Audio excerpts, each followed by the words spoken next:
Good morning, students. I welcome you all for the online class of Business Studies.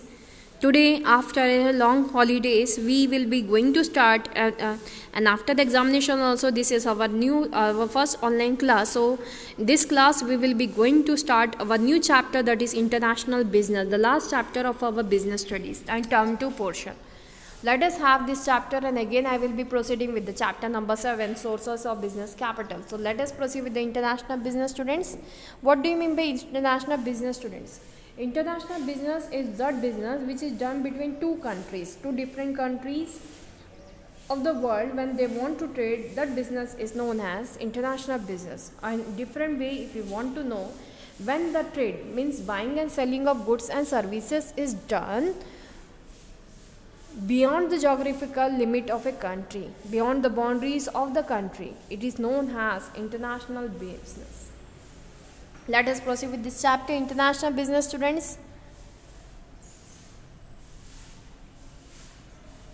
Learning objectives. When we meaning and types of international business, we will be going to learn features of external trade, problems of international business. Definitely international business faces a very big problem, has the very most common reason is two different countries will be having two different rules and regulations, and the way of working will be different. In between that, if we want to do the trade between two countries, it is to make it easier, what is needed, international business problems to be known. So that are the various things, students, we will be going to learn in this chapter. Let us proceed with the topics. Very first, international business meaning and types we will be going to learn. Let us proceed. Meaning. International business refers to buying and selling of goods and services beyond the geographical limits of a country. It is also called trade between two countries.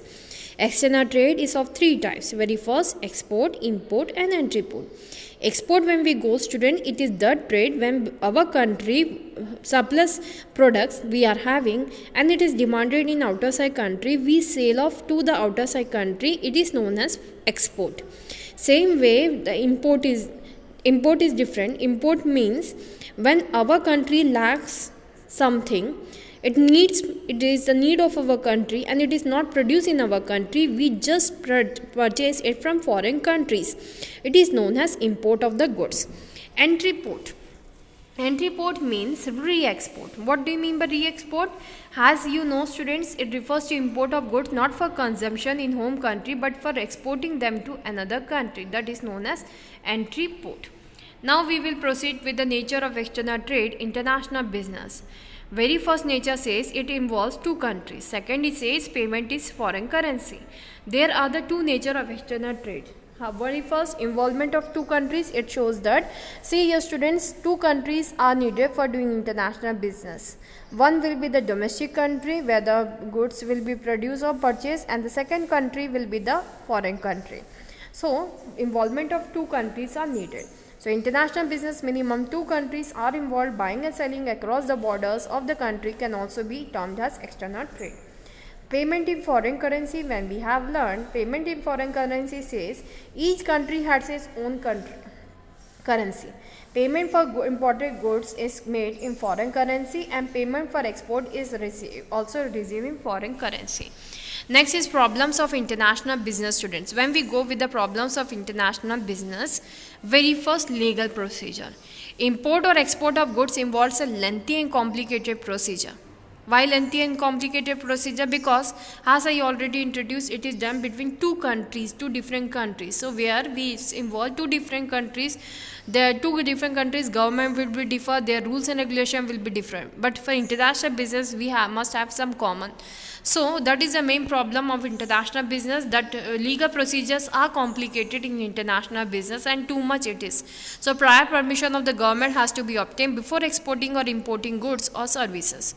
One has to fill many documents, get custom clearance, conversion of rupee into foreign currency, booking of ship, etc. All these are time consuming activities.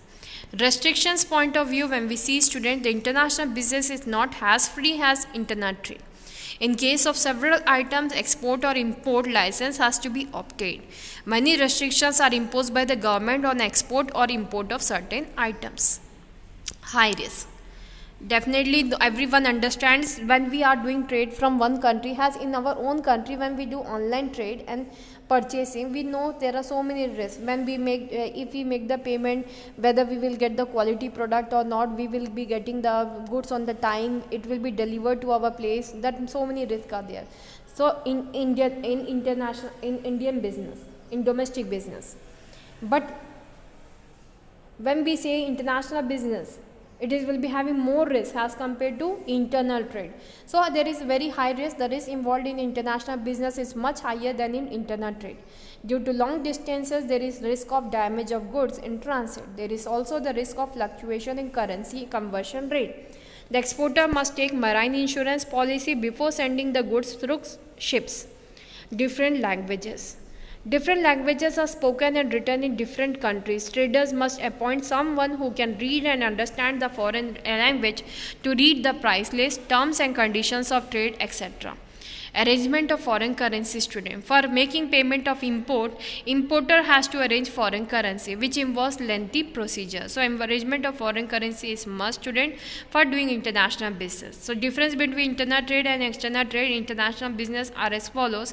Very first, internal trade refers to buying and selling of goods within the geographical limits of a country, whereas external trade refers to purchase and sale of the goods beyond the geographical limits of a country.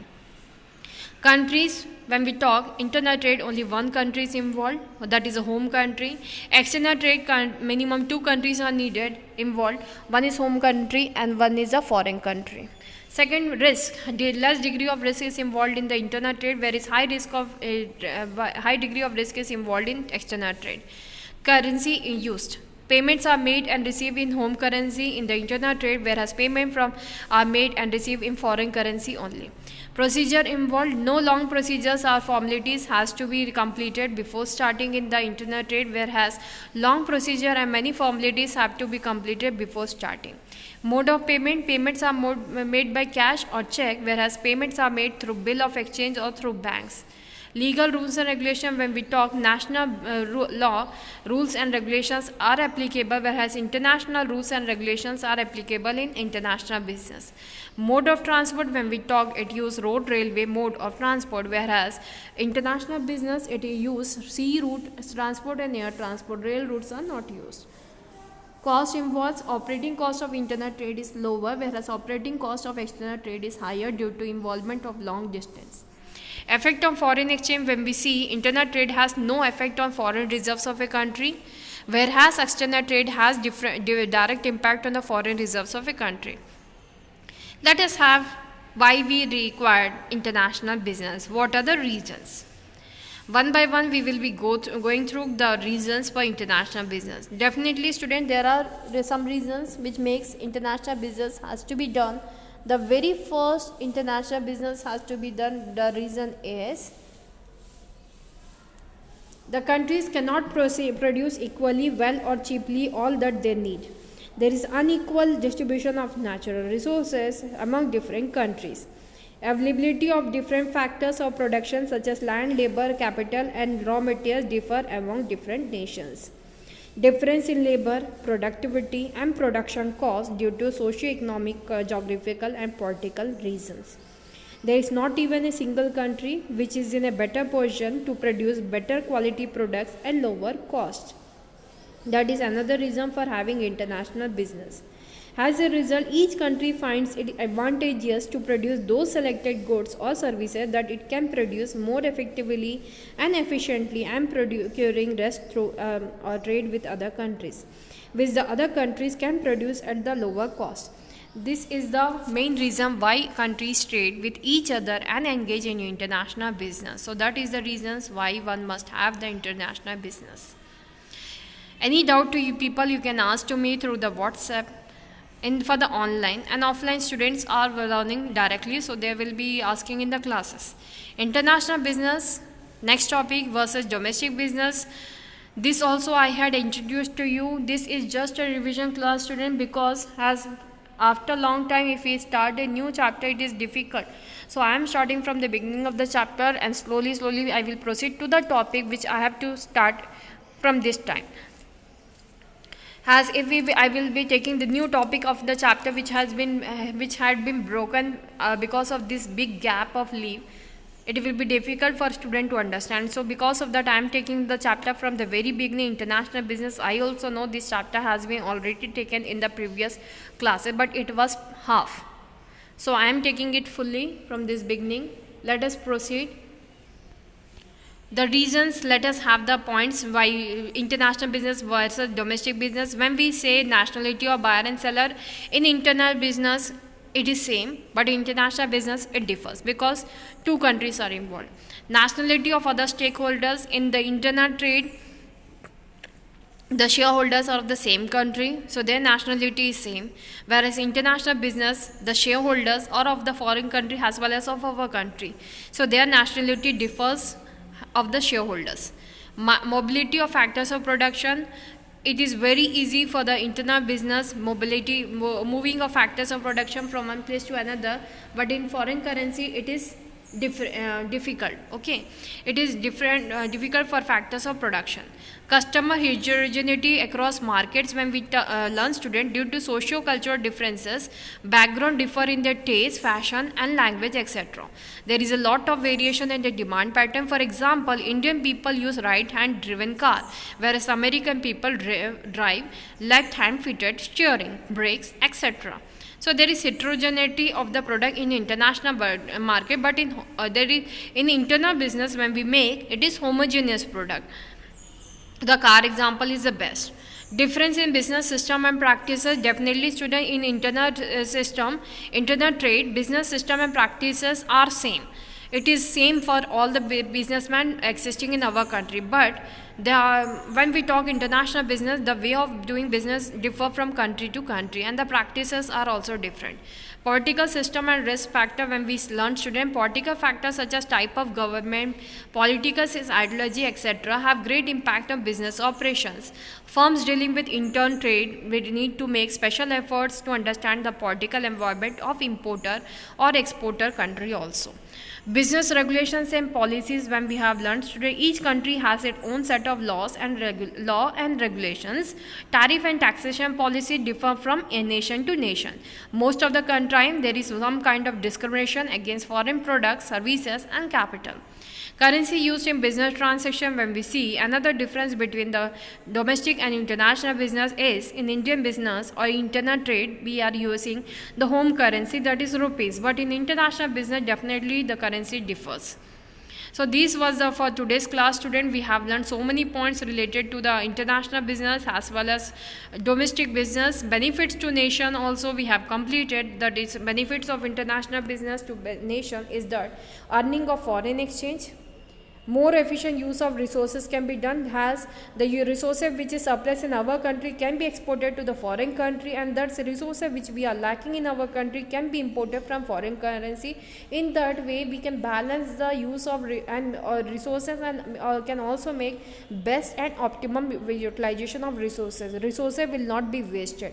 Improving growth prospects and employment potentials is also there, increases standard of living.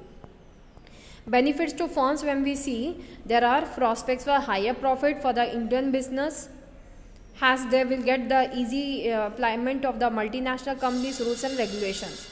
Increased capacity utilization can be done. Companies involved in external trade increases their production capacity. With increase in production capacity, these firms can get benefits of large production or economics of scale and reduce the cost of production. So this was for today's class student. I hope you have understood that it was a very and the revision of the chapters also had been done of international business. Now it will become easy for us after the recall of this particular chapter. After a big holiday, we can now proceed on the topic which are left out. Thank you for today's class. Have a nice day. Next class I will proceed with the topic which is left out from the chapter.